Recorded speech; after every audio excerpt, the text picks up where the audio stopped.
Now if it seems to you like an awful lot of effort to remove a cylinder head just to replace a few of these little stem seals here, well, I tend to agree with you, and the good news is, with the right tools, you don't have to. Where's my damn engine?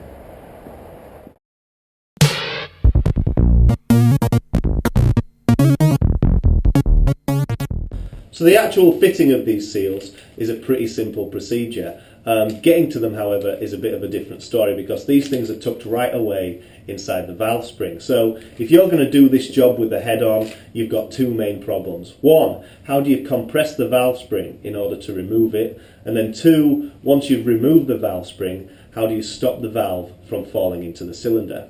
Okay, so for the first problem, I have this. This is a valve spring compressor tool designed for use with overhead cam engines, which the Pinto is. And then for the second problem, I have this section of airline here. Now this has a spark plug fitting on the end, and I'm going to use this to pressurize the cylinder to hold the valves in position. Right, before we start anything, we need the rocker cover out of the way to expose the valve train. Now this is held on by 10 bolts, so remove these and then lift the cover off. And just in case I'm confusing anybody here, the engine does not need to be out of the car to do this, okay? Mine just happens to be.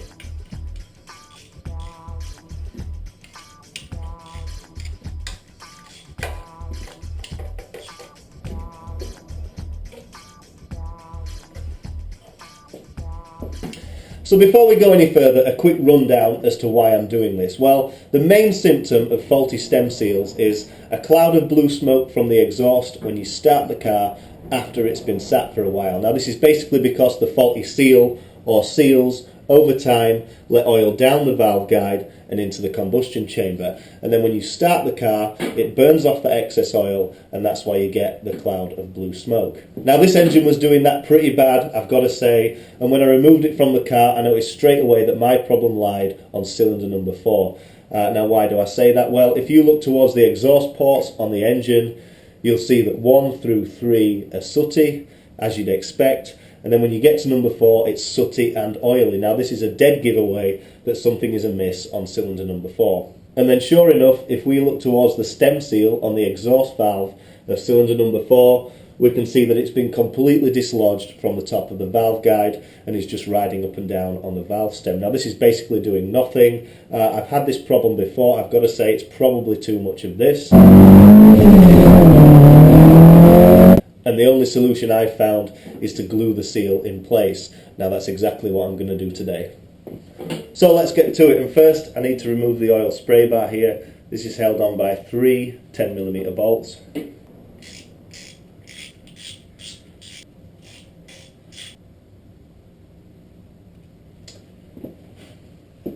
Right, so the next important thing I need to do is make sure that cylinder number 4 is on its compression stroke and both valves are shut. Now this is crucial, and the easy way to do this is to rotate the engine by hand until both cam lobes are pointing up.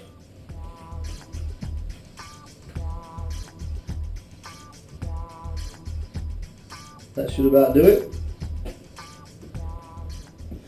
Now remove the follower for the valve that you're working on. So a 19mm spanner to undo the ball stud lock nut, and then a 15mm spanner to screw the ball stud far enough into the head to be able to remove the follower. You'll also have to remove this spring retainer too, that just pulls out of place. Now it's worth bearing in mind, if you're removing multiple followers, you must, and I can't stress that enough, you must keep these in order.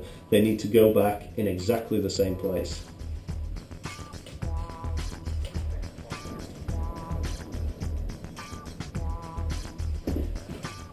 Now you can remove the spark plug.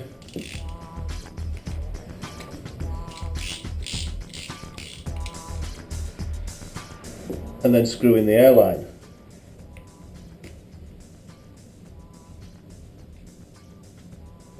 Now you can hook the other end up to a compressor. Now you want to pressurise the cylinder to around 80 psi. Now you might have to keep topping that up as well because you will gradually lose pressure past the piston rings over time. The other thing is the pressure will want to push the piston down, so I've had to jam a screwdriver in the ring gear here to stop the engine from rotating. I mean, if the engine's in the car you can just put it in gear and put the handbrake on, it's as simple as that.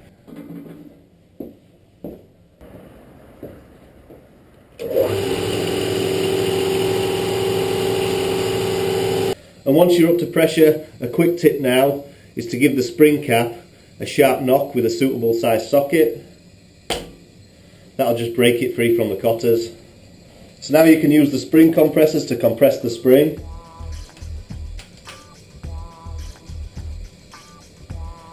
And then I like to use a magnet on a stick to remove the cotters.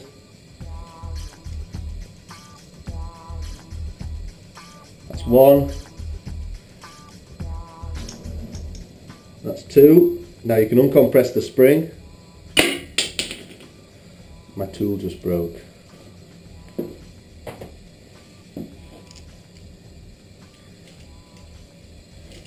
And then lift the spring and the retainer out of the way. And now with the spring out of the way, you've got clear access to the seal. So to remove it, simply prise it off the top of the valve guide, not necessary in my case because it's already come off, and then just lift it off the top of the valve stem. Now with the old seal out of the way, you can fit your new seal. So this is basically the reverse of how you removed it. The only difference in my case is I'm going to use a dab of Loctite 454 just to hold the seal in place. So basically push the seal onto the top of the valve stem, like so, and then I like to use a suitably sized deep socket just to push the seal onto the top of the valve guide and make sure it seats evenly.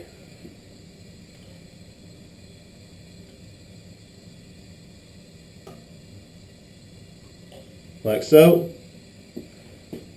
And voila, the new seal is in place. So reassemble everything, the reverse of how you remove it. Don't forget to keep checking your air pressure to make sure you're not going low. Spring and spring cap back into place. Now getting these little cotters back into place can be a bit of a pain, I'm not going to lie. But a handy tip here is to coat them in a bit of Vaseline just so they stick to the valve stem, and then with a bit of faffing about you should be able to get them both into position.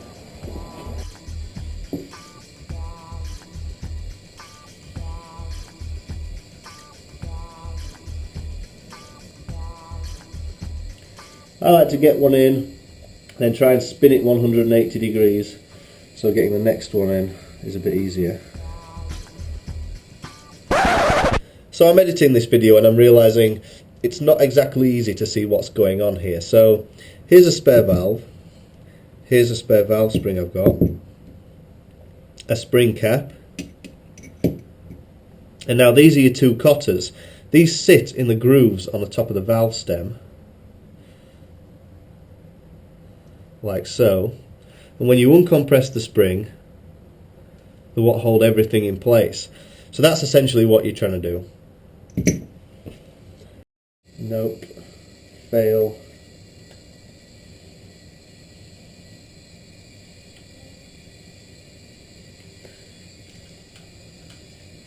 Alright, and then again a quick knot with a socket just to make sure everything's seated. That seems pretty good to me. And now you can vent the air from the compressor because you don't need that anymore.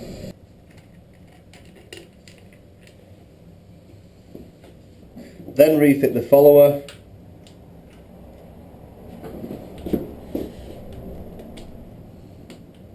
Now adjust your valve clearance. Now if you're struggling with valve clearances, I am going to do a video on that in the near future, so stay tuned.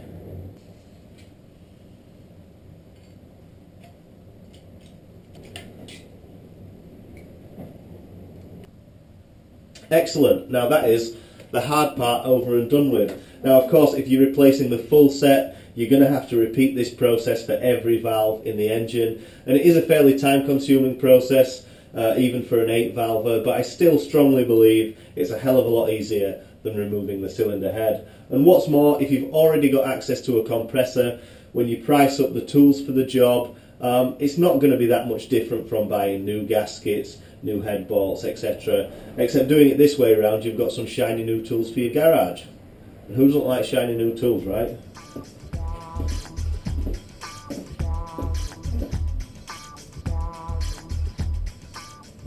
Now you can replace the rocker cover.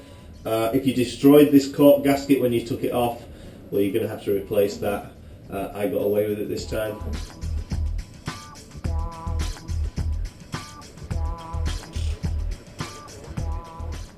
And that's pretty much it. So, no more smoky starts. No more smoky startups for you. See you next time.